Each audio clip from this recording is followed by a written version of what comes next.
لکه ماشوم د جنت په بستر باندې بیا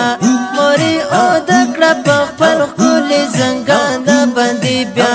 موري او د کړه په خپل ښکلي زنګان باندې بیا لکه ماشوم د جنت په بستر باندې بیا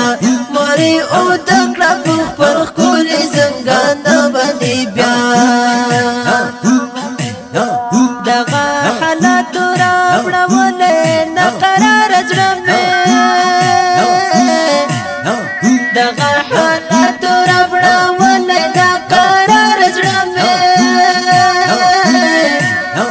د ماته مکړه د شیرین خلقي سبندې بیا د ماته شیرین خلقي سبندې بیا لکه ماشوم د جنت په بستر باندې بیا موري او د کړه په خپل ښکلي زنګان باندې بیا موري او د کړه په خپل ښکلي زنګان